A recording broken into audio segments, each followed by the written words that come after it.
voy a empezar entonces yo antes de que Saúl exponga su problema, porque posiblemente esto que les voy a decir ahorita les pueda dar alguna hint, o sea, pues podría ayudar un poquito a lo que quieres decir, ¿no? O clarificar, no sé. Entonces, esta es la clase número 21 y estamos viendo bases enteras, ¿de acuerdo? Entonces, vimos algunas ya propiedades de las bases enteras, hicimos como cálculos, ya no voy a regresar a lo que vimos, acaba de pasar el tiempo, el lunes, o sea, no es mucho tiempo. Y queremos en particular poder calcular bases enteras o al menos en algunos casos decir cuándo hay bases enteras, ¿no?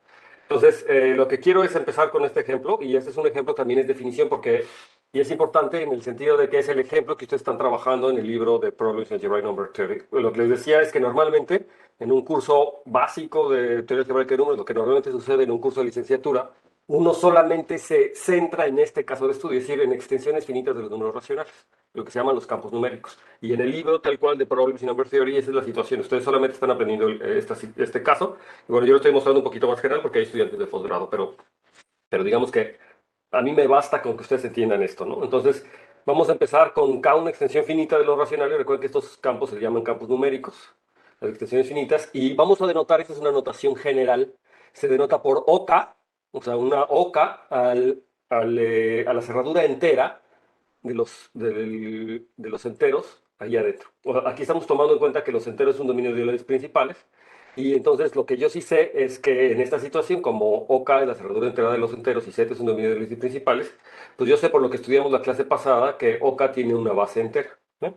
O una Z base, lo que se llama también, ¿no? Una base entera o una Z base. Recuerden que en el caso de dominios de los principales garantizábamos la existencia de estas Z bases, ¿no? De hecho, decíamos más cosas, ¿no? O sea, de hecho, lo que podemos saber estrictamente es que todo OK módulo de tipo finito, recuerden que los OK módulo o que los ideales en OK de tipo finito son en particular este tipo de ejemplos de OK módulos, ¿no? Son OK módulos, pero además como son eterianos, entonces son de tipo finito, pero entonces todo OK módulo de tipo finito A dentro de K, hay más elementos, hay más módulos que los ideales adentro de K, que pueden ser OK módulos de tipo finito. En particular hay unos cosas que se llaman ideales fraccionarios, que yo les enseñé al principio del curso, ideales fraccionarios principales. Hay una generalización de esa noción de ideales principales, de ideales fraccionarios principales, y por ejemplo esos entran en esta categoría de OK módulos de tipo finito o sea, son módulos sobre el anillo OK, pero que viven adentro de K, del campo K, ¿no? Y entonces cualquiera de estos que le estoy diciendo tiene una base entera, porque eso es realmente lo que demostramos la clase pasada de la proposición. Tiene una base entera, tiene una Z base. Y eso recuerdo que lo que quiere decir es que este módulo se puede escribir como una suma directa, finita, de los Z módulos principales, Z1, Z2, donde la 1 a 2, alfa 1, alfa 2, alfa n, pues son la base, justamente lo que sería la base entera, ¿no? Pues son elementos en el ideal o de elementos en A, en este caso en el módulo, de tal manera que todo elemento en A se puede escribir como una combinación lineal finita de ellos, pero con coeficientes en los enteros, ¿no? Eso quiere decir exactamente que es una Z base, ¿ok? ¿Sí? ¿Todo bien? Entonces esto es lo que demostramos la vez pasada. Entonces ya en el caso concreto, aplicado al caso concreto de los enteros. Entonces, o de campos numéricos concretamente. Hay una particularidad que es algo muy importante que no es difícil de demostrar y que quiero que ahorita lo piensen conmigo, o sea, que me digan cuál es la razón.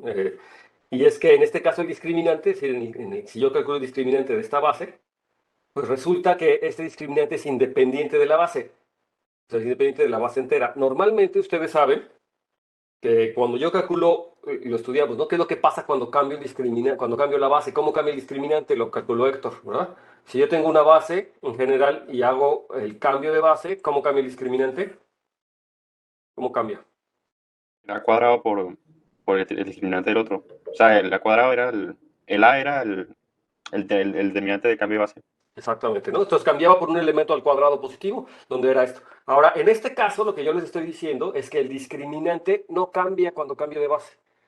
Y entonces la razón es una razón muy fácil que se sigue de lo que me acabas de decir, Jonathan. ¿Por qué será que en este caso el discriminante no cambia? El determinante tendría que ser uno, ¿no? Si no, El determinante tendría que ser uno o el de cambio de base. Uno ajá, menos uno. 1 o -1, ¿verdad? Entonces, si el determinante, vamos a suponer que es cierto, ¿verdad? Si el determinante del cambio de base fuera 1 o -1, entonces automáticamente, como cambia por el cuadrado del determinante, ¿verdad? O sea, cambiaría la base, entonces ya no cambiaría, se ve que es invariante. ¿Sí? ¿Todo el mundo le queda claro esa situación? Si el determinante de la matriz de cambio de base fuera uno, ahora o menos uno, ¿verdad? Es decir, en otras palabras, si el determinante del cambio de base fuera una unidad z, ¿verdad? Porque las unidades en z son uno y menos uno. Entonces, en otras palabras, lo único que tienen que hacer es darme un argumento rápido, ¿verdad? De por qué el determinante de la matriz de cambio de base es una unidad de los enteros, ¿verdad? Pues la matriz de cambio de base siempre es invertible Ujú. y como es una base entera, pues los coeficientes siempre van a ser enteros. Entonces la matriz esa de cambio de base va a ser una matriz de enteros. Exacto. La matriz de cambio de base tiene una matriz de enteros. ¿Y su inversa? Porque ese es el problema, ¿verdad? Aunque O la sea, inversa sabemos que existe, tengo que decir algo acerca de la inversa, porque la inversa podría ser que no tuviera coeficientes enteros. Pero, o sea, la matriz de cambio de base seguramente tiene coeficientes enteros. Vamos a llamarle A la matriz de cambio de base. Entonces, la matriz, o vamos a llamarle T para no llamarle A, porque A es los anillos muchas veces.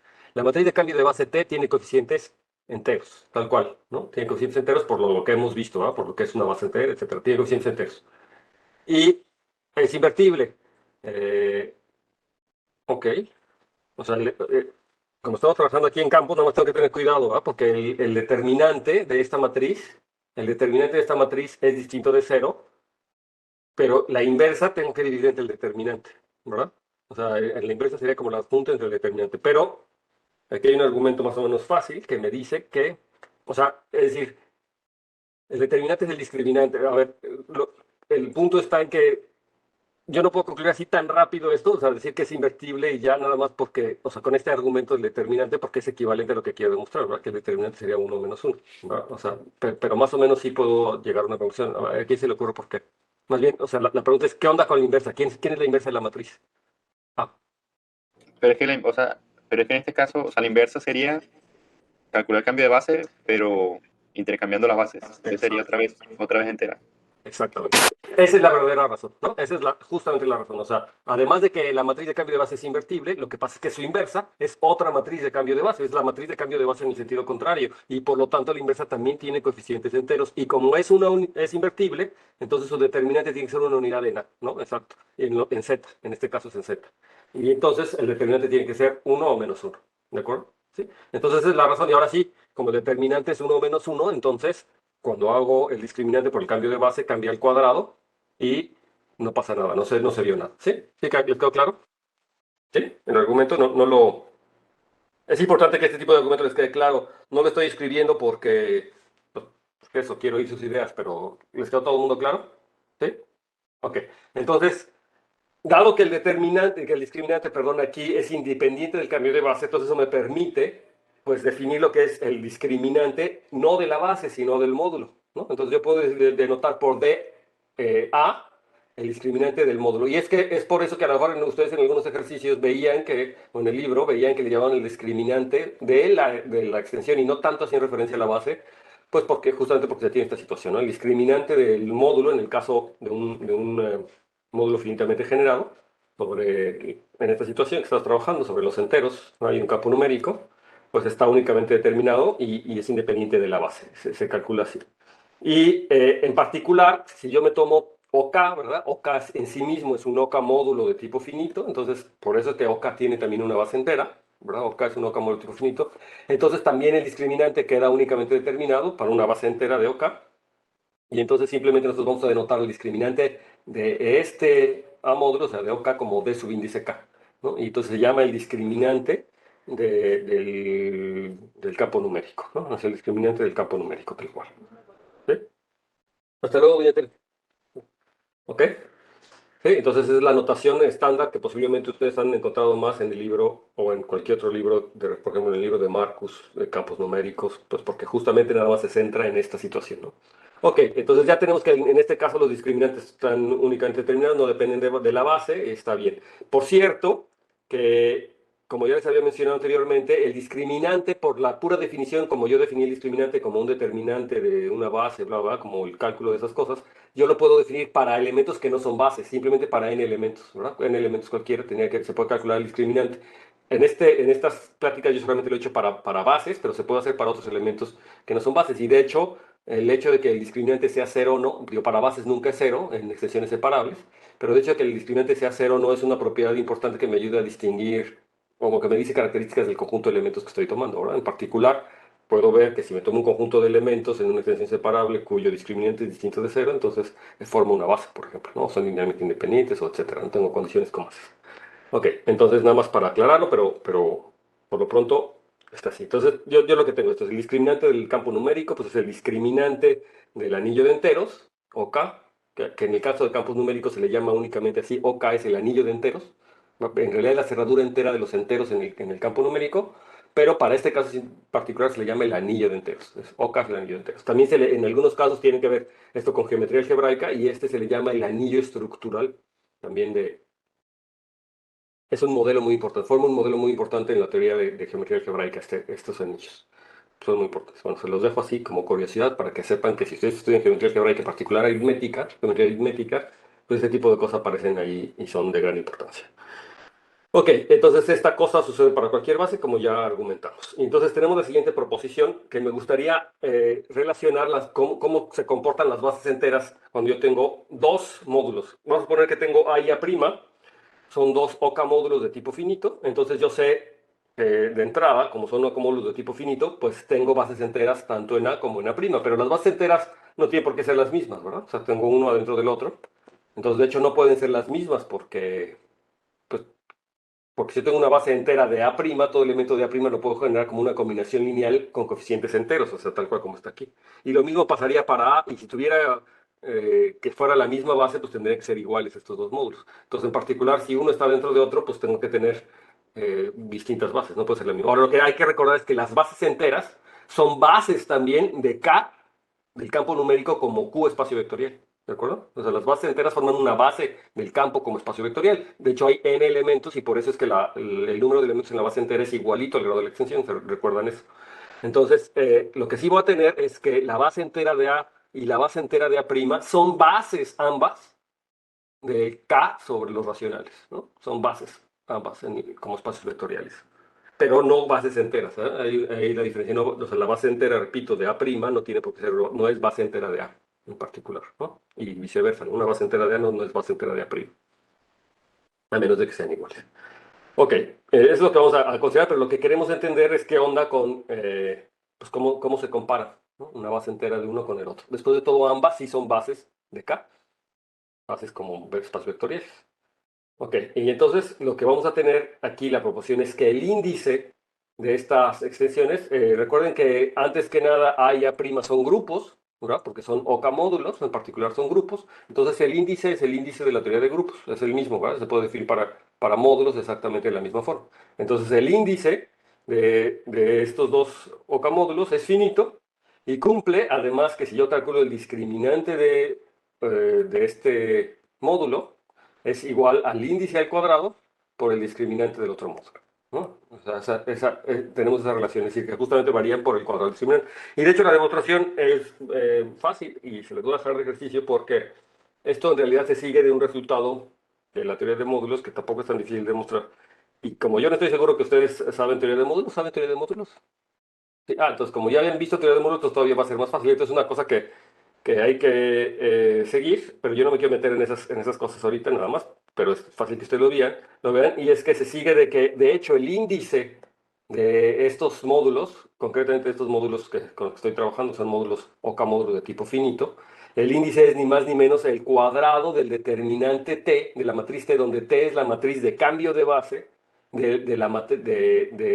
justamente de la base entera de A sobre a la base entera de A'. Y entonces esta matriz de cambio de base es la matriz de cambio de base como espacios vectoriales, o sea, de K sobre los racionales como espacios vectoriales. Y ahí la importancia que yo les decía, que ambas eran bases de K, ¿verdad? Entonces, si existe una matriz de cambio de base con coeficientes en principio en los racionales que me hace el cambio de base de una base a la otra. Y lo que me está diciendo esto es que de hecho es el índice de estos módulos, el índice, es exactamente el valor absoluto del determinante. ¿De acuerdo? Algo le dice al cuadrado, pero no es el valor absoluto del determinante. Este es, de hecho, algo un poquito más general. Eso se estudia en la teoría de módulos, justamente cuando tengo módulos de tipo finito, uno adentro del otro, y quiero hacer el cambio de base. Como son módulos de tipo finito libres, tengo bases, y si hago esta situación para las bases, siempre me va a dar esta situación, ¿no? El- que, el, que el índice es este al cuadrado. Y entonces, una vez que ya tengo eso, yo sé que el determinante de t pues es justamente... eh, o sea que justamente cuando hago la diferencia entre los discriminantes de un cambio de una base en general, pues cambian por el determinante, por el cuadrado del determinante y la matriz de cambio de base, y pues entonces sigue el resultado automáticamente.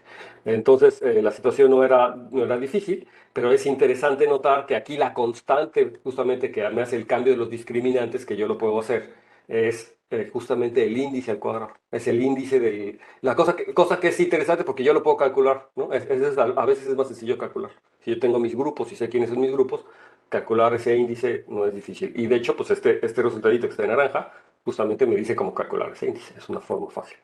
Bueno, es una interesante relación entre las bases enteras, pero quiero notar que al principio esta proporción podría parecer como trivial porque dices, pues es lo mismo que me has dicho toda la vida.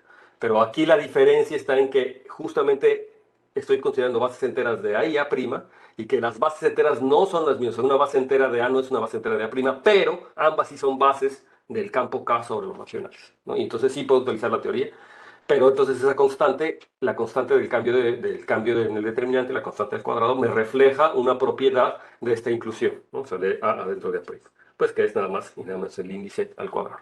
Esa es la situación interesante. Ok, una vez dicho esto, entonces aquí terminamos con lo que estaba diciendo. La matriz T es la matriz de cambio de una Z base en A a una Z base en A'.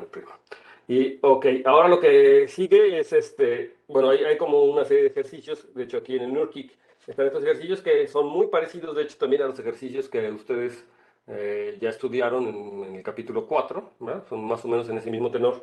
Estaría bien que los intentaran. Aquí yo principalmente me gustaría que los estudiantes de posgrado los intentaran. Pedro ya no lo he visto por aquí, no sé qué pasó. Pero, pues, Jorge, tú sí estás viniendo, entonces a lo mejor es una buena idea que escojas algún ejercicio interesante y que nos pongas. Por ejemplo, Jorge, yo creo que el ejercicio número 4 es importante, sobre todo porque recuerdo que Jonathan preguntó esto justamente en algún momento de la vida, que por qué el anillo de enteros de algunos anillos no era de unos campos cuadráticos o de unos campos cuadráticos no era Q raíz de D, sino tenía que ver con D y con la raíz. No podemos. Ahora ya lo podemos resolver con toda esta teoría. Y creo que sería interesante que, bueno, a partir del discriminante de toda esta situación, el ejercicio número 4 nos lo expusieras. Y de hecho también el ejercicio número 2 porque ese lo vamos a utilizar. Eh, Ok, ok, de acuerdo. eh, de hecho, si lo tienes a la mano, el ejercicio. No, ahorita mismo no. Ok, bueno. Si lo tuvieras a la mano, estaría bien que le dieras una revisadita. Por Ok, si ya sabes, como tú ya estudiaste estas cosas y tú ya eres experto, posiblemente y ahorita me digas, ah, sí, ya lo puedes poner ahorita mismo caliente. Entonces estaría bien. Si eso fuera el caso, pues que lo supieras. No sé si a lo mejor puedes revisar el libro en lo que Saúl nos expone el ejercicio que quedamos que nos hiciera.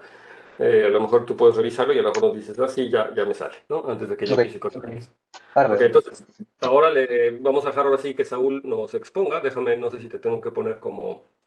Dejo yo de compartir. Y ahora déjenme ver que a Saúl le tengo que dar permisos de presentador. Y entonces te va a aparecer ahí la opción de compartir y cuando gustes.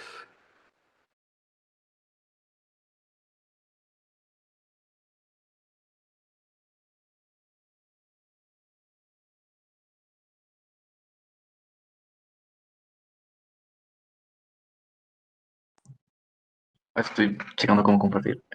Sí te aparece la opción de compartir. Hay una como ventanita con una flechita hacia arriba por ahí donde está el menú. Sí, sí, sí me parece. Ok, si le clicas ahí, ya te va a salir opciones. Y una es compartir la pantalla, si quieres compartir toda la pantalla, o la aplicación concreta que nos quieres compartir nada más para ver únicamente tú. No sé cómo nos vas a compartir. Por ejemplo, Jammer es una opción, ¿verdad? Ahí ya empieza a verse, ya, exacto. Ajá. Este, bueno, yo tenía una duda acá. Bueno, básicamente el problema se trata de que, un poco checar el teorema visto en la clase pasada. Este, Y el teorema básicamente lo que nos decía era que si teníamos dos extensiones de Galois, de grado n y n' respectivamente, este, entonces, y si teníamos bases enteras de ambas extensiones, entonces con ambos discriminantes, y los discriminantes eran coprimos, entonces la base de LL', o sea, que son las dos extensiones, era como el producto, ¿no? De las dos bases enteras. Y el discriminante también era el producto, ¿no? De los discriminantes elevados a n y n'. Mi problema es que, Ahí no te salen coprimos. ¿vale? Que no salieron coprimos. Exacto, no nos salían coprimos. Entonces, a ver qué pasa si le cambio. ¿De qué depende que el discriminante de raíz de 2 sea 8? Aquí la pregunta es: ¿qué pasa si en vez de raíz de 2 tómate raíz de 3? Que también es ¿Cómo cambia el discriminante? ¿Cambia el discriminante? Sí, sí cambiaría, ¿no? Porque el discriminante...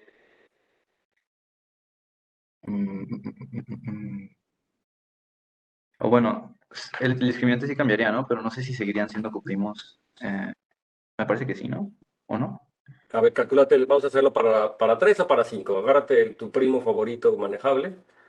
Y de hecho, a lo mejor lo puedes ir haciendo para 3 y para 5, ¿no? O sea, y vamos a calcular, pues, cómo calculamos el discriminante de esa extensión.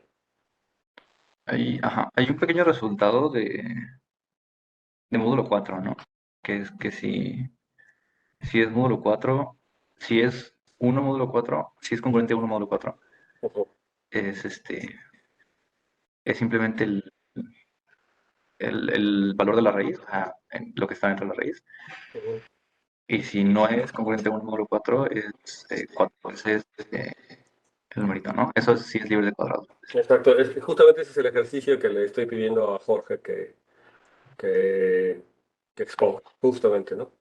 Pero Ok. bueno, O sea, sería para... eh, no, mejor. pero ahorita, es decir, más que tú invoques a un resultado como ese, lo Ajá. que me gustaría es que lo calcularas, ¿no? O sea, tal cual que me digas, bueno, así lo calculo yo, ¿no? Así se calcula, ¿no? O sea, Ujú. Sí. Pues aquí nuevamente la base para esta extensión sería 1 y raíz de 3, ¿no? Sí. O no. No sé no sé si, de hecho, si tengo la duda aquí, no sé si esta sí sería una base. si es una base, ¿por qué grado tiene la extensión de Q raíz de 3 sobre Q? Dos, ¿no? 2. ¿Y esos cuántos elementos son? Dos. Y que están ahí adentro y son linealmente independientes. Sí. Pues sí, entonces tiene que ser una base, ¿no? Ajá. Ok. Este, y habría que calcularlos. Habría que checar los encajes, ¿no? Pero los encajes sí serían como simplemente fijar raíz de 3 y menos raíz de 3, ¿no? A ver qué manda raíz de 3 a raíz de 3 y raíz de 3 a menos raíz de 3, ¿no? ¿Por qué a menos raíz de 3? Porque solo tienes como esas dos opciones, ¿no? Para las raíces a las que manda el del polinomio mínimo. Exacto. Porque tiene que mandar una raíz del polinomio mínimo a otra raíz del mismo polinomio mínimo, ¿verdad? Y entonces, las únicas raíces del polinomio mínimo de raíz de 3 son raíz de 3 y menos raíz de 3, ¿no? Eso es lo que está diciendo. Perfecto. Ok. Ajá, Y ya queda determinado, ¿verdad? Porque el uno lo fija, ¿verdad? O sea, sigma uno fija el uno. ajá, Ok. claro, claro. Entonces, a mí la forma que se me ha hecho más sencilla es la de la traza, calcular el determinante de bueno, de esta forma, ¿no? Que tienes como el discriminante de 1 raíz de 3 sería como el determinante de la traza, o bueno, aquí lo voy a poner ya, Q raíz de 3, Q de, así. Y esa es como la forma en la que se me hace más sencillo calcularlo. Entonces tenemos que calcular la traza de estas, más bien todas estas trazas, ¿no? Entonces tendríamos que la traza de, No cambia.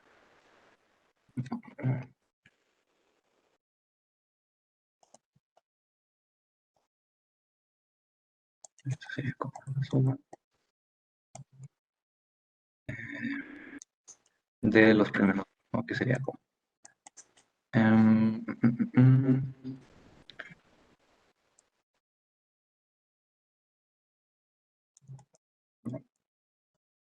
Esto sería...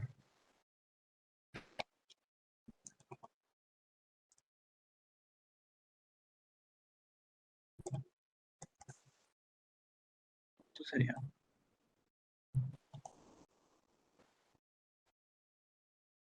no, esto sería 2, ¿no?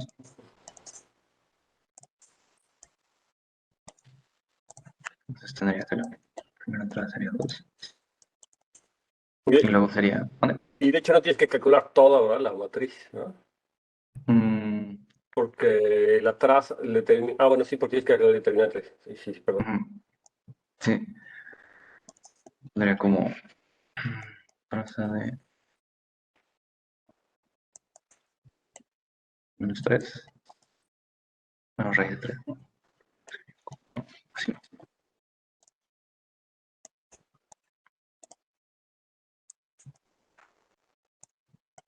De 1 por raíz de 3, ¿no? Está. Sería...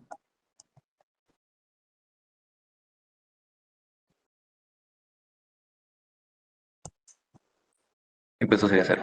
Ujú, Entonces, esto es la entrada, esta es la entrada, ¿no? ujú. Tendríamos un caso similar para él. Pero el otro que de hecho tenemos. También sería 0, ¿no? Parece que este es... Este es este. No, Es este. es. Ajá. Y ya el último sería como... -3, que sería 6.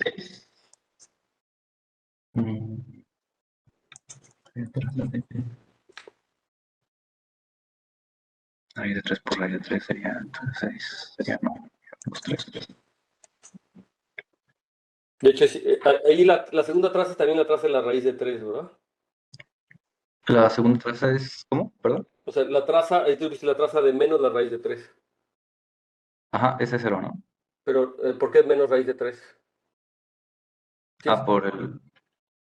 Porque lo que estás haciendo es calcular las trazas de alfa i por alfa j, ¿no? Ajá, sí. Y esa matriz, como alfa i por alfa j es lo mismo que alfa j por alfa i, entonces es simétrica, ¿no?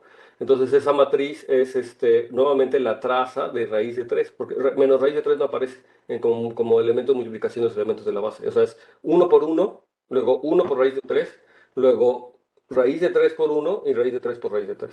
Entonces Ok. la que está ahí abajo en ese traza de raíz de 3 otra vez, que es 0. Ajá, también, ¿no? Ajá. Y ahora la otra es la traza de raíz de 3 por raíz de 3, o sea, ¿qué es? Ajá. La traza de... No, pero sí, 6, ¿no? Ajá. Sí. Entonces el determinante de esta matriz sería 12 simplemente. Exacto. Y entonces fíjate que nuevamente no son primos relativos. Y aquí ya me estoy dando cuenta de algo, ¿va? No son primos relativos y hay una cosa, ese 2 que aparece ahí, es Ujú. un problemita. Ese es ¿por qué aparece ese 2? Mm, ¿por los signos? O sea, ese 2 aparece el calcular la traza de la multiplicación por uno, ¿verdad? Sí, sí, claro. Y entonces la traza de la multiplicación por uno, ¿qué me tiene que dar? Porque uno está en los racionales, uno está en el campo base, ¿no? Ujú. Mm, Siempre me da el grado de la extensión por el número, ok, claro. recuerda esa situación, ¿no? Entonces ahí ese 2 resulta ser el grado de la extensión, ¿no? Justamente. Ujú. Entonces eso quiere decir que siempre en la diagonal va a aparecer un 2, ¿verdad? Ujú. Y en los polinomios cuadráticos, la razón por la que aparecen ceros en las esquinas, en las cosas, es porque esos ceros son trazas de elementos que son cuadrados simples, o sea, la raíz cuadrada de alguien. Y el polinomio de un racional, y el polinomio mínimo de esos elementos es de la forma x cuadrada menos 3 en ese caso, ¿no? X cuadrada menos el racional, o menos el entero. Y la traza de ese elemento es el término, debería ser el término de grado 1 en ese polinomio mínimo, ¿recuerdan? O sea, por la relación que hay entre los coeficientes del polinomio mínimo y la traza de los elementos. Es decir, menos el término de grado 1. Y entonces en ese caso el término de grado 1 siempre es 0. Entonces por eso siempre va a valer 0. Entonces lo que estamos viendo de esta cosa es que para las raíces de cualquier número, las raíces exactas, por la raíz del 5, la raíz de 3 y eso, la traza siempre va a tener la traza de 1, porque estoy agarrándome esa base, ¿verdad? La traza de 1 siempre va a aparecer como un 2 ahí, porque me está dando el grado de la extensión, ¿verdad? El 2 ahí la diagonal. Y me va a aparecer ceros en las otras diagonales, en las otras diagonales. Y bueno, y el elemento que aparezca allá va a ser el grado de extensión por el número, o sea, 2 por 3 en este caso, ¿no? O sea, por el cuadrado, o sea, ya, sí aparece eso. Pero lo que sí va a haber en todos los casos es que el determinante siempre es un múltiplo de 2.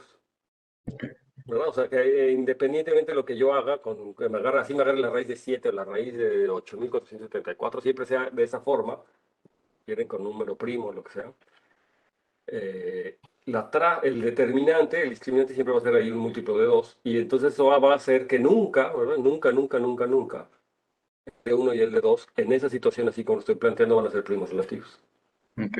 Y entonces realmente no va a poder aplicar, al menos para ese caso, mi situación, pero entonces la idea, entonces ahora no es, no te lo tomes para raíz de alguien, sino tómatelo, ponle un racional de verdad, ¿no? O sea, justamente como la raíz, A más raíz de, o sea, tomar un número racional en ese sentido, por ejemplo, así como lo toman aquí, por ejemplo, un medio de alguien, ¿no? O sea, meterle un medio de, por ejemplo, de 1 más la raíz de 3. Entonces, uno podría preguntarse qué pasa si yo me tomo, en realidad, la extensión Q de 1 más raíz de 3 sobre 2, por ejemplo, ¿no? Entonces, Ok. en vez de tomarme eso, o sea, me tomo Q de 1 más raíz de 3 sobre 2. La raíz Q de 1 más raíz de 3 sobre 2 es una extensión cuadrática y de hecho esa extensión eh, es lo mismo, ¿no? Esa es Q de raíz de 3. O sea, lo que tengo que hacer es agarrarme una extensión que no me vaya a dar esa situación. Sí, creo que el ejemplo que escogimos como caso fue un mal ejemplo justamente porque no se va a generar la situación de que los discriminantes sean primos relativos, ¿verdad? Entonces, más bien aquí la cosa era tratar de buscar un ejemplo en donde sí tenga esa situación. ¿No? Fue desafortunado que lo hicimos así al, este, al calor de la clase, ¿verdad? Pero bueno, está interesante que nos damos cuenta que los discriminantes no son iguales. Entonces, digo que no van a ser primos relativos. Estoy tratando de pensar a ver si se me ocurre un ejemplo donde sí vaya a pasar que los discriminantes sean primos relativos. Mm.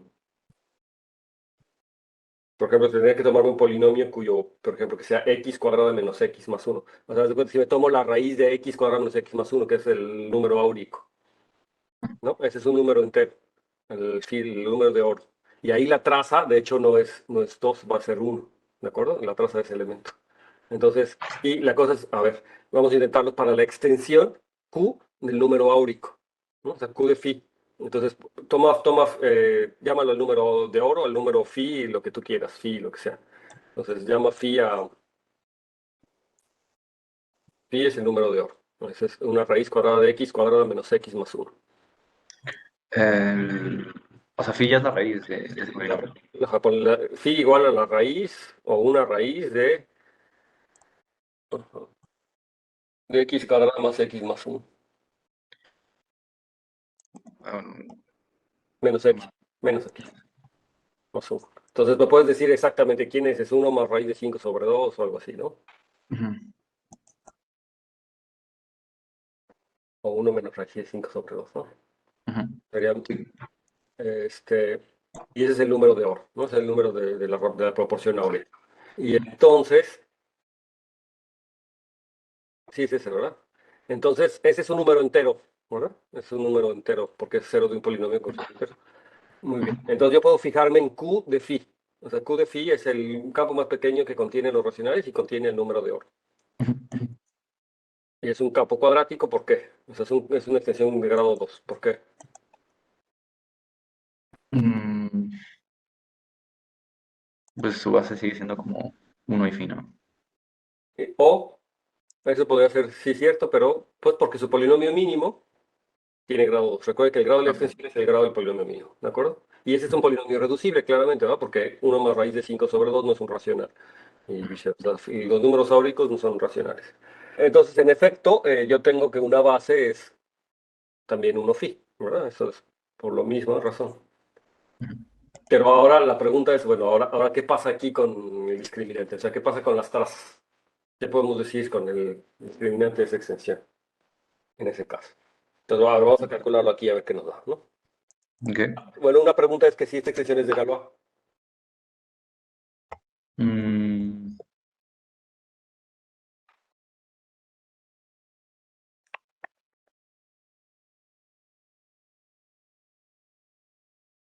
mm, debería serlo, ¿no?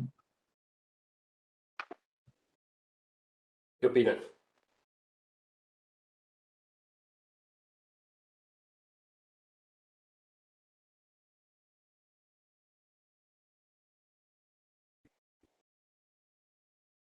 O sea, básicamente lo que estoy preguntando, o sea, recuerden que la separabilidad ya está, ¿no?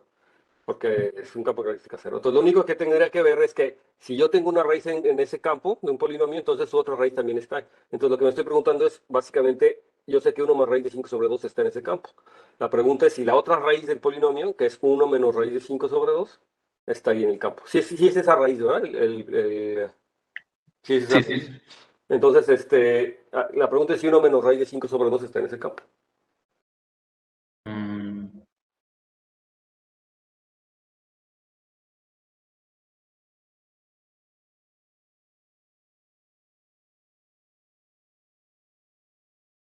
Mm.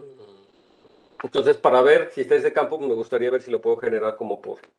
ujú, Hay muchas formas de verlo, ¿no? O sea, ver si se puede generar como una combinación lineal de uno y phi, por ejemplo. ujú, ¿Sí? ujú.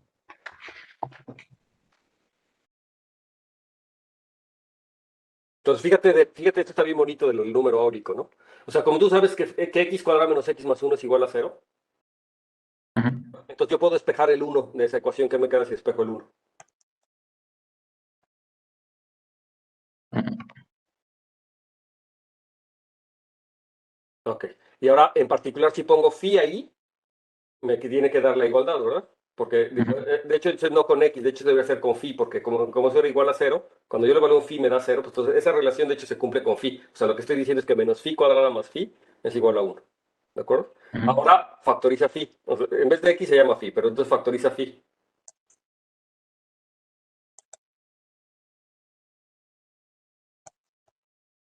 ¿Eso qué quiere decir? ¿Qué quiere decir el inverso de phi? Menos phi más uno. O sea, uno menos phi, ¿verdad? Ujú, O sea, que ujú, que el inverso de phi es uno menos phi. ujú. O sea, es una de las cosas que cumple la razón áurea, ¿no? Esa cosa, por ejemplo, que su inverso es, o sea, que uno entre phi es uno menos phi. Pero bueno, yo lo que quería ver es si la otra raíz también está ahí. Este, Pues sí, ¿no? ¿Por qué? Mm, O sea, o sea, por supuesto que uno menos phi está también en el campo, ¿verdad? Eso es ujú. claro. Pero ahora yo quiero ver que si la otra raíz del polinomio también está ahí. A ver, Ujú, ujú.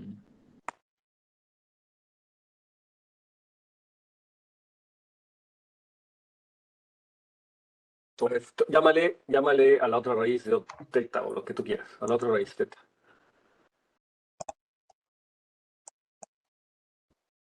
Ah, bueno, digo que incluso ahí está, teta. Ahora, tú sabes que teta más phi, ¿cuánto es? Mm, Es decir, el polinomio x cuadrada menos x más uno se factoriza como x menos phi por x menos teta, ¿sí o no? ¿No? Porque son las dos raíces. ujú. Entonces escríbelo si quieres. X cuadrado por x menos phi por x menos teta es igual al polinomio ese. Ok, entonces, si yo hiciera las multiplicaciones, ¿verdad? Yo llegaría a unas identidades con respecto a los coeficientes, ¿no? Ujú. Entonces, ¿quiénes son esas identidades? O sea, a ver, haz la operación si quieres.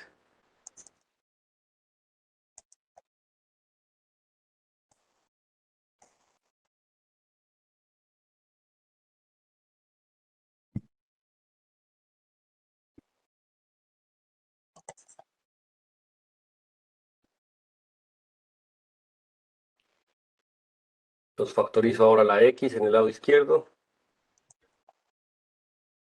No, la x, no x cuadrada. No x cuadrada. O sea, tengo, o al grupo términos semejantes, ¿no? Más bien le llaman así. Ujú.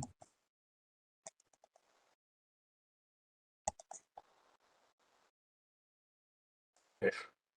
De hecho, ahí lo que estás obteniendo son las identidades de Vieta, ¿verdad? Las que se llaman las famosísimas identidades de Vieta para un polinomio cuadrático, que me está diciendo que el término lineal, o sea, el término constante es el producto de las raíces, ¿verdad? El Ujú. término constante, o sea, phi por teta es 1, es el producto de las raíces. Y por otro lado, phi más teta es el término de grado 1, en este caso. ¿Sí? O sea, enviaría a 1. Entonces, tengo dos formas de deducir que el inverso también está en phi. Porque por un lado, por el hecho de que phi por teta es igual a 1, yo sé que phi, de hecho, o que teta es el inverso de phi, pero tú ya me habías dicho que el inverso de phi era 1 menos phi. O sea, estoy obteniendo que teta es 1 menos phi. La otra, Ok. ¿no? Por esa relación. Y que 1 menos phi claramente está en el campo, ¿verdad? Eso es por las cosas que ya había dicho. O sea, como teta por phi es igual a 1, entonces teta es el inverso, es el 1 menos phi, ¿no? Ok. No, ya automáticamente decía. Pero también la otra opción que te di, ¿no? Si no lo veías, era más bien utilizando la traza o bien utilizando la otra identidad de Vieta, sino que teta más phi tiene que ser igual a 1. Y bueno, y entonces ahí justamente vas a concluir que teta también es 1 menos phi, o sea, obtienes la otra identidad que ya habíamos obtenido ahí, ¿verdad? O sea, exactamente lo. Y en ambos casos tú puedes ver que está en el campo, ¿no? Porque es uno menos un elemento del campo. Y la tercera forma que está en el campo es simplemente trabajar directamente por ejemplo, con phi, multiplicarla por 2, o sea, 1 más raíz de 5 sobre 2 es igual a phi. Si yo multiplico por 2, me queda que 2 phi es igual a 1 más raíz de 5. Entonces 2 phi menos 1 es raíz de 5. Ahora menos raíz de 5 es el negativo de eso, y ahora despejo, multiplico, sumo 1 y divido entre 2, y voy a tener una combinación lineal de los racionales de una respecto a la otra, ¿no? Esa sería la otra, y ver que por lo tanto está también en el campo. Pero digamos que la razón de oro, esta phi es tan famosa y cumple propiedades tan maravillosas gracias a que este tipo de truquitos, o la mayoría de las cosas que cumple la razón áurea, que me sacan, que la de Fibonacci, que no sé qué, se pueden demostrar gracias a estas propiedades que tiene este polinomio mínimo que se tiene aquí. Bueno, en todo caso, lo que estoy viendo es que tanto phi como teta están en la extensión. Eso quiere decir que, por lo tanto, No sé. mi extensión tendría que ser de Galois, ¿verdad? Ujú. En este caso, basta, digamos, con eso me basta para ver que la extensión es de Galois. Entonces, sí son extensión de Galois. Entonces, bueno, la pregunta es saber qué va a pasar ahora con el discriminante de esta cosa, porque no es claro no es claro tampoco que vayan a ser primos relativos, pero al menos yo sé que la traza de phi es 1, ¿verdad? O sea, la traza de Ujú. phi es phi más teta, pues tiene que ser 1. La traza de phi es phi más teta, y eso, o sea, la suma de los conjugados es phi más teta, y eso tiene que ser 1. Entonces, a ver, vamos a calcular la matriz, vamos a calcular el discriminante, ¿no? O sea, así como lo estamos haciendo. Ok. Mm. La traza de... a ver,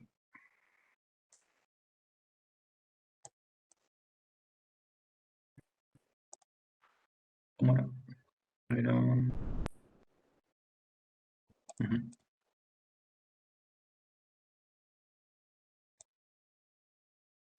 Y ahora vamos a calcularlo de una forma un poquito distinta. A ver, tú tienes que calcular la traza de 1, ¿no?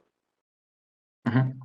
Entonces, la traza de 1, como 1 está en el campo y la traza es lineal, entonces, ¿qué puedes decir? La traza de 1. La traza de 1, si yo lo calculara de otra forma, es la matriz que le corresponde a la multiplicación por 1, ¿quién es? De phi y teta. A la matriz T, digamos, acuérdate que la traza de un elemento se construía también por otra forma, considerando la transformación lineal que era la multiplicación por ese elemento, ¿no? ¿Te acuerdas? O sea, la multiplicación por 1 en este caso. ¿Sí te Ujú. acuerdas? La traza de alfa Ah, fijaba en la transformación lineal que era alfa por x, ¿no? Multiplicar por alfa. Entonces, en el caso del 1 es fácil, porque la traza de 1 es multiplicar por 1, la transformación lineal multiplicar por 1, ¿qué matriz tiene asociada? es que no recuerdo exactamente la forma. Hay que acordarse la definición de la traza. Entonces, la definición de la traza de un elemento alfa era fijarse en la transformación lineal multiplicar por alfa, ¿no? O sea, la traza de un elemento alfa Ajá. era fijarse en la transformación lineal que resulta de multiplicar por alfa, o sea, alfa por b, ¿no? Donde alfa por b, y ese es. Y entonces la traza era la traza de esa transformación lineal, en cualquier base, porque la traza es independiente de la base, ¿te acuerdas? Entonces, en particular, cuando me tomo el 1, pues la función, o sea, la transformación lineal multiplicar por 1 es la identidad, ¿no? Porque 1 por cualquier cosa es 1. Entonces tienes la matriz de la matriz de identidad, de la transformación lineal de identidad, Pues es la matriz cuadrada de identidad, ¿no? Es la matriz. Por lo tanto, la traza de la matriz de identidad, ¿quién es? 2. Es 2. Siempre la traza del 1 va a ser la dimensión, o sea, porque es una matriz de n por n, ¿verdad? Va a ser la dimensión de la extensión, siempre. Entonces, automáticamente, si tú ya entendiste eso, automáticamente vas a ir a la traza de 1 es 2 aquí, porque estoy en un campo cuadrático, ¿de acuerdo? La traza de 1 es 2. Ok, ahí está. Esa ya está. Entonces, ahora me tendría que calcular la traza de phi, porque es 1 por phi. Entonces, si entendiste lo que hicimos hace rato, también me puedes decir la traza de phi, ¿quién es directamente? Ahora sí, utilizando tu método, digamos, la suma de los automorfismos.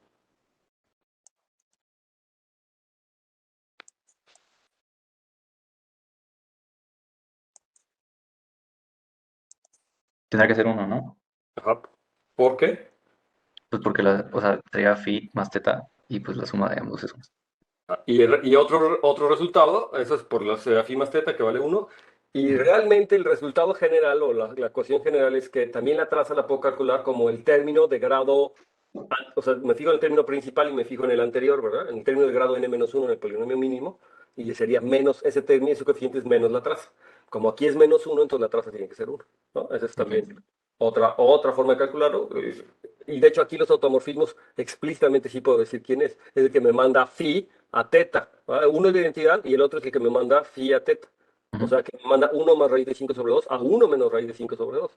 Que si se fijan, este realmente viene de mandar raíz de 5 menos raíz de 5. ¿De acuerdo? O sea, viene realmente de ahí. Ok, pero ahí está. Entonces ahí está la traza de eso.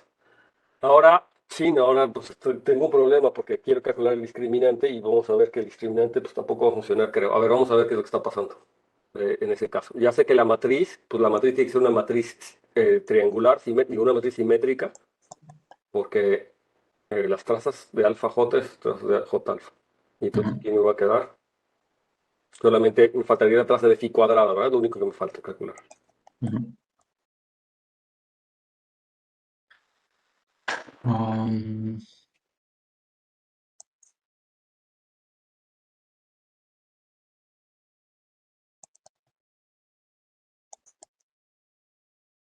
A ver, fíjate, antes de que hagas todo el cálculo. Phi cuadrada, ¿quién es? También es una de las maravillas de las cosas áuricas.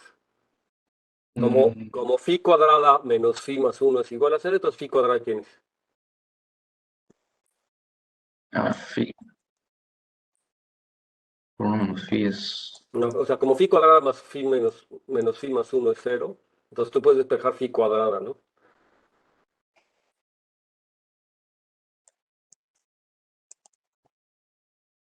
¿Así?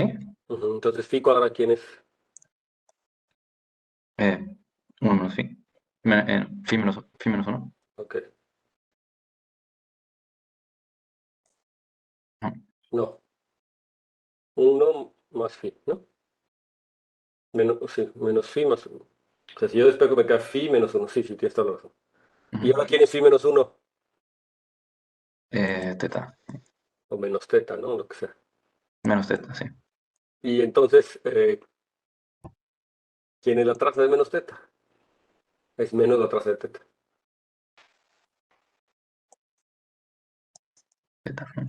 Em, bueno, La la traza traza de menos teta es menos la traza de teta, ¿no? Pero la traza de teta ya sabes quién es. Por lo mismo que te acabo de decir. Pues eso es la otra raíz áurica. ¿Y eso qué? Eso es... 1. Entonces sería menos uno en ese caso, ¿no? O sea, sí es menos teta, ¿verdad? Phi cuadrada es menos teta, ¿de acuerdo? Sí es menos teta, chavos, porque teta era phi por uno menos phi, ¿verdad? ¿Era? A ver, regresa a tu página anterior nada más. De acuerdo al cálculo que hiciste. Teta es uno menos phi. Ajá. Entonces aquí lo que estoy obteniendo es teta es uno menos phi. Y entonces aquí lo que yo estoy teniendo que phi cuadrada es menos uno menos phi, o sea, es menos teta. Entonces está bien. Y entonces la traza tendría que ser menos uno, ¿de acuerdo? Porque es menos la traza de teta. Entonces fíjate, sin necesidad de hacer todo ese show, me queda eso.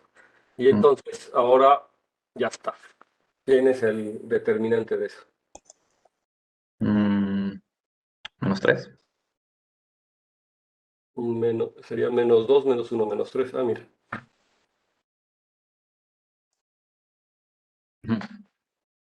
Ok, y entonces ahora sí ya me quedaron los relativos, ¿verdad? Sí, Sí, Y sí. ahora faltaría ver otra hipótesis, o verificar otra hipótesis, que La sería intersección es K. si la Bueno, intersección es K. Pero fíjate que si la intersección no fuera K, entonces a lo mejor podría trabajar en vez con la intersección, o sea, ver quién es la intersección de Q. Vamos a ver pero en este caso está fácil. A ver quién es la intersección de Q de I con Q de Phi. pues sí es Q, ¿no? ¿Es uno?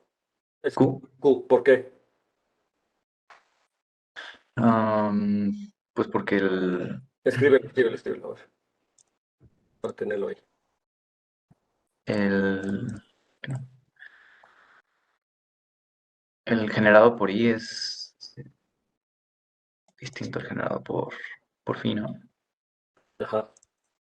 Am, Pues vamos a asumir, a lo mejor requiere de una demostración que Q de I no es Q de Phi, porque bien podría ser que sea cierto, pero vamos a asumir rápido, nomás para para entender tu argumento, que Q de I no es Q de Phi. Y entonces,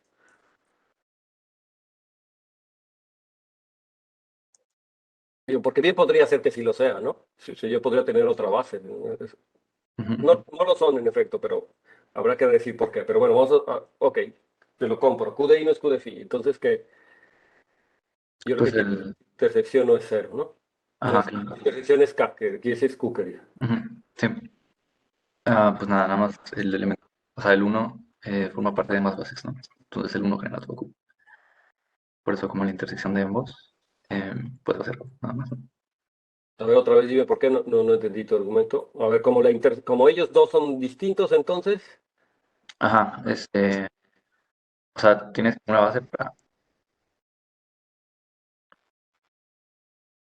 no.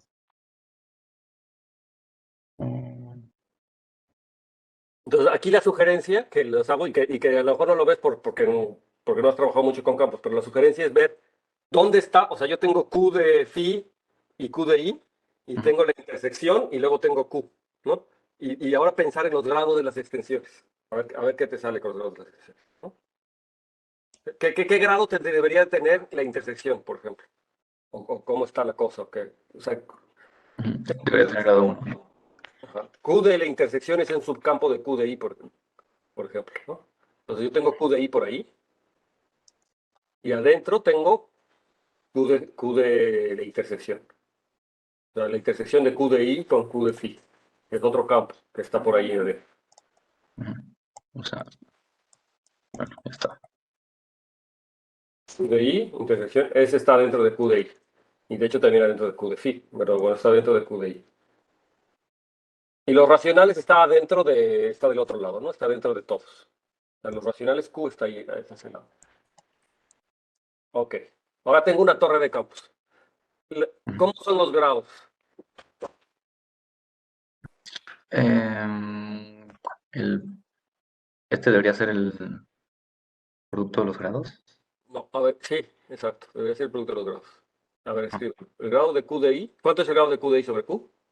Dos. Entonces ponle 2 es igual a Mm, el grado de la extensión de Q de I sobre Q. ujú. El grado de la extensión, ponen los corchetitos, acá se pone con corchetes. Mm, Y de hecho se pone con 2 puntos, pero bueno, no importa. Eso es igual al producto de los grados por el teorema de las torres, que sería el grado de Q de I sobre quién. Llámale a la intersección, llámale L o llámale lo que quieras, porque no estoy escribiendo. Sería DL. De Q de I sobre L, de hecho. De Q de I sobre L primero. Bueno, no sé qué vais a escribir, pero de Q de I, a lo mejor lo estás escribiendo al revés, pero bueno, no importa. Sí, sí, sí. De Q de I sobre L por el grado de extensión de L sobre Q, ¿no? Y entonces, surprise, que lo que tenemos es una factorización de 2 del número primo 2 en dos números enteros. ¿Qué quiere decir eso? Que uno de ellos es uno y uno es dos, ¿no? Uno de ellos es 1. Sí, tiene que ser uno por ser enteros positivos, son dimensiones, ¿no? Ujú. Entonces, uno de esos números es 1. Entonces, ¿qué pasa si Q de I L es 1? Pues quiere decir que en realidad son el mismo campo, ¿verdad? O sea, si yo tengo que el grado de extensión es 1, como está dentro uno del otro, entonces eso quiere decir que son el mismo campo. Eso quiere decir que Q de I es igual a L, pero Q de I puede ser L, No, ¿por qué no? porque ya dijimos que Q de I es diferente de Q de phi. Ajá, o sea, en particular, si Q de I fuera L, eso implica que phi, que está en L, Ujú, L es la intersección, ¿verdad?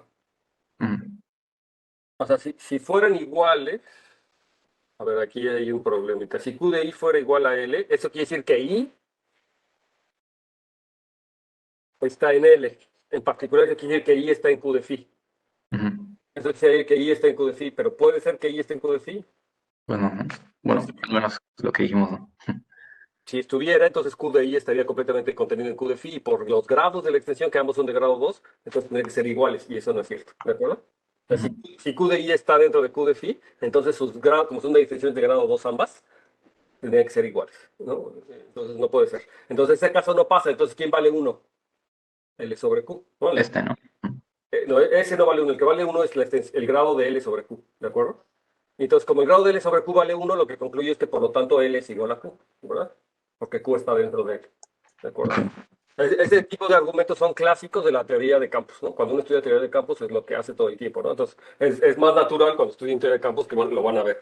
Como ustedes no han estudiado teoría de campos o apenas están en ese proceso, pues es normal que no vean inmediatamente cuál es la estrategia para solucionarlo, pero bueno, está bien, ¿no? Ya lo vimos, entonces así es como se hace. Entonces, este campo sí cumple todas las propiedades, ¿no? O sea, Q de I y Q de phi sí cumple todas estas situaciones. Entonces, yo podría continuar con mi ejercicio, ¿verdad? Ahora sí Ujú, ujú. porque discriminantes son primos relativos, ¿verdad? En este caso. ¿Sí? Entonces, ¿Quieres intentarlo o lo intentas para la siguiente clase o qué hacemos? pues si gusta, la siguiente clase lo puedo traer hecho. Sí, lo piensas ya para la siguiente clase, una vez que ya estamos aquí, entonces para continuar. ¿Y tú, Jorge, tú cómo ves ese ejercicio o igual para la siguiente clase? Pues lo tengo más o menos escrito en mi tesis de licenciatura. Ah, Entonces, pues si quieres, ujú, aviéntatelo. de Para que una ya vez, ok. empiece yo con ideales entonces la siguiente clase. Ok. Entonces dejas de compartir y te hago a ti Mm, presentadora. Tú tienes todos los privilegios, entonces tú ok. puedes presentar. Ok, entonces. Muy bien, Saúl. Así se va agarrando callo en esto. Ok. Ok, creo que se está compartiendo. Ya, sí, ya estás compartiendo. Ahí está. Listo. Ok. Pues esto fue algo que escribí en mi tesis de licenciatura. Aquí hay un poco de cuestiones distintas porque en mi tesis de licenciatura yo no usé teoría de Galois, pero bueno, o sea, en general las cuentas pues o sea, no cambian, no deberían de cambiar, ¿no? Entonces aquí tenía yo un ejemplo aquí de que sea K igual a Q raíz de M, un campo cuadrático, digamos que aquí yo ya he demostrado que si tengo un campo cuadrático siempre va a ser de la forma Q raíz de M, donde M es un entero libre de cuadrados. Entonces, el ejercicio me dice, bueno, si M no es congruente con 1, es decir, si es congruente con 2 o con 3, una base entera para acá es 1, raíz de M y su discriminante es 4M. Y si M es congruente con 1 módulo 4, una base entera para acá es 1, más raíz de M sobre 2 y su discriminante es M, ¿no? Entonces, vamos a verlo. Entonces, si M no es congruente con 1 módulo 4, yo aquí, para este momento, yo ya había calculado explícitamente quiénes eran los anillos de enteros en cada uno de los casos. En este caso, si M es congruente con 1, el anillo de enteros es de la forma Z más Z raíz de M. Por lo tanto, un conjunto generador para acá, pues es 1, raíz de M. Y además tenemos que el discriminante de esta base pues sería 1 raíz de m, 1 menos raíz de m, ¿no? En este caso, porque pues en este caso los homomorfismos, los elementos del grupo de Galois, pues es la identidad, que es que manda raíz de m a raíz de m, y el que manda raíz de m a menos raíz de m, ¿no? Saco determinante, y esto es menos 2 raíz de m al cuadrado, esto es 4m, y esto es distinto de 0. Entonces yo había también dado un pequeño resultado en el que si tengo un conjunto de m elementos en una extensión de grado m, cuyo discriminante era distinto de 0, entonces ese conjunto era linealmente independiente. Y aquí ya demostraba que en efecto 1, raíz de m es una base entera para acá. Y pues como vemos el discriminante es 4m. Y Y por otra parte, ese resultado en ¿ah? realidad es un resultado fácil de álgebra lineal porque lo estás Uh -huh. calculando el determinante de una matriz, ¿verdad? Y entonces los renglones o las columnas de esa matriz tienen que ser linealmente independientes, ¿verdad? Si el determinante es distinto de cero. Y Exactamente. pueden ver que los renglones y las columnas pues, son las coordenadas justamente de estos elementos. Estás viendo que son linealmente independientes. Oye, una pregunta. Sí. ¿Podrías mostrar el teorema 2.3.1? favor, no sé. Ok, ahorita muestro o sea, realmente es esto, por este teorema, o sea, lo que yo hice fue que, digamos, ya había calculado cuál era el anillo de enteros. Y Sí, estoy diciendo, pues mira, ese teorema dice que el anillo de enteros es este, ¿no? En el caso de que M es congruente, no es congruente con 1 módulo 4. Es lo que dice el teorema. Ahorita si quieres sí, te lo muestro. eso es justamente la pregunta de Jonathan, ¿no? Que había hecho, que por Ujú, qué los enteros no era z raíz de d o algo así, ¿no? ujú. Sí, ok. Eso es lo que, Entonces, pero bueno, este ejercicio utiliza fuertemente eso, y entonces ya, pero bueno, entonces acá haces el ejercicio y luego nos platicas el 2, 3, 1, a ver. ok. Luego, para el otro caso, para que si M es congruente con 1 módulo 4, nuevamente, calculando en el teorema, yo sé que su anillo de enteros es z, más z, 1 más raíz de M sobre 2, y por lo tanto, conjunto generador es este, y además por lo mismo, ¿no? Calculo su discriminante, me dan M, que es distinto de 0, y nuevamente, como también son linealmente independientes, pues es una base, y por lo tanto es una base entera para acá. Entonces, digamos que en esos dos casos es lo mismo, ¿no? Aquí también el grupo de Galois es el que envía a raíz de M a raíz de M y a raíz de M a menos raíz de M, ¿no? Y pues además tenemos que, pues bueno, raíz del discriminante, pues es ya sea en el primer caso, perdón, en el segundo caso es raíz de M o en el primer caso es 2 raíz de M. En cualquiera de los casos, el K, que era de la forma Q raíz de M, pues también se puede ver como Q raíz del discriminante de K, ¿no? Y ahora bien, para platicarles del 231, pues eso, ese es este resultado, de que saca un campo cuadrático y M el único entero libre de cuadrados, del que K es igual a Q raíz de M, ¿no? Nuevamente aquí ya, de nuevo estoy suponiendo que ya sé este resultado, igual lo tengo aquí escrito. Ese resultado sí lo saben ya, ¿no? Ese es un Ujú, ejercicio que hicimos, me parece, incluso. ujú, Tengo la impresión que hasta lo hice yo en pizarrón, no sé si se acuerdan que en pizarrón en la tablet. En todo caso, es un ejercicio fácil, que todo campo cuadrático, toda extensión de grado 2 de los racionales, es de esa forma, Q raíz de alguien, ujú, para un elemento S alguien libre de cuadrados. O sea, que no hay- efectivamente. Ujú. Entonces, el conjunto de enteros algebraicos, que era el resultado que estaba citando, pues es de dos formas, ¿no? Entonces, es z más z raíz de m, si m no es congruente con 1 módulo 4, o es z más z 1 más raíz de m sobre 2, si m es congruente con 1 módulo 4. Y lo hice, pues, básicamente usando teoría de números, o sea, usando cosas de divisibilidad. Aquí como que está muy largo, porque la verdad es que sí me explayé con las cuentitas, entonces aquí puse como todas las cuentitas, pero pues realmente fue literalmente doble contención.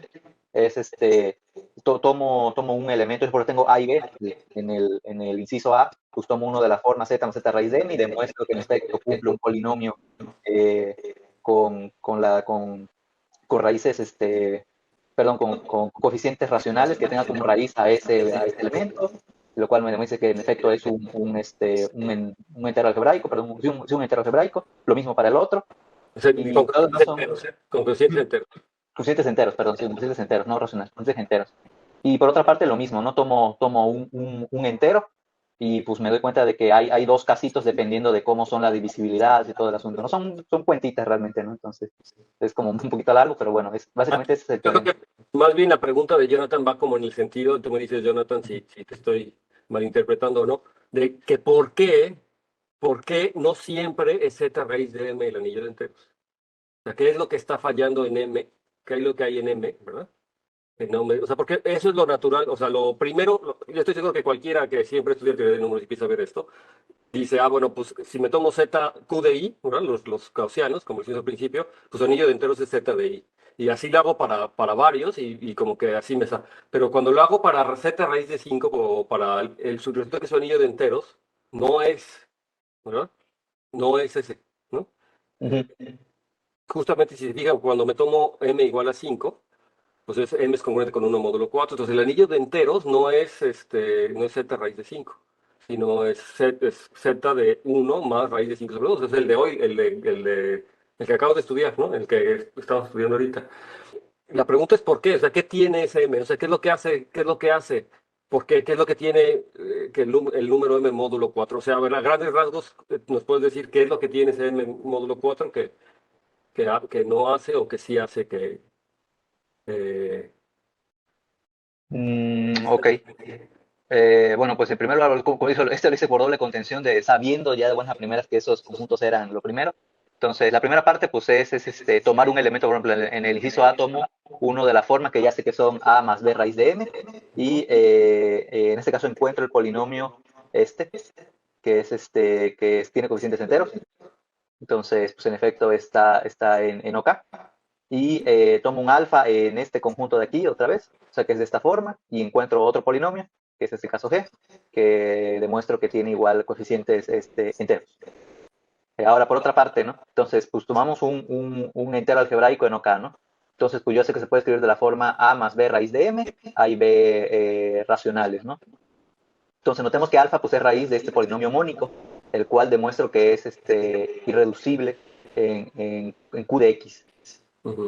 Ajá, entonces, el irreducible en Q de alfa es X cuadrada menos 2AX más A cuadrada menos MB cuadrado. Entonces, también demuestro automáticamente que es irreducible en Z de X, y por lo tanto tengo que 2A y A cuadrada menos MB cuadrada, que son los coeficientes del polinomio mínimo, están en Z. Y de ahí dependen de los casos. En este caso, yo lo dividí en dos casos, que es que si 2A fuera un número par y si 2A fuera un número impar. Y de ahí pues se siguen las cuentas, básicamente, ¿no? Ujú. Y de ahí vas a llegar a la conclusión exactamente de que tienen que tener esa forma, ¿no? Sí. Aún así yo insisto que ojalá se dieran cuenta. Mira, a ver, les voy a dejar esta tarea, ¿no? Y esta tarea y con esta pregunta. Entonces, no sé, Jorge, si nos puedes compartir tu demostración, a lo mejor cortar este cachete Sí. para que nos mandamos y nos la pones ahí. Entonces, la pregunta para todos, ¿no? Para que se den cuenta qué es lo que está pasando. Algo tiene M cuando es congruente con 1 módulo 4 y algo tiene esa M cuando no, ¿no? Algo tiene que hace que las cosas sean distintas, ¿no? En la situación, para que los enteros uno sea raíz de M y el otro sea un medio de bla, bla, ¿no? El otro caso. Entonces, quiero que me digan qué es lo que tiene M módulo 4 o lo que no tiene M módulo 4 para que las cosas no funcionen igual, ¿no? Porque uno podría decir, bueno, pues es que en muchos de los argumentos yo podría ver que las cosas funcionan más o menos igual, pero no, hay algo de repente que dicen, aquí las cosas ya son diferentes, ¿no? Entonces, ¿qué es exactamente lo que tiene M módulo 4? O sea, la diferencia es que sea congruente con uno o no, ¿verdad? ¿Qué hace las cosas diferentes? Entonces,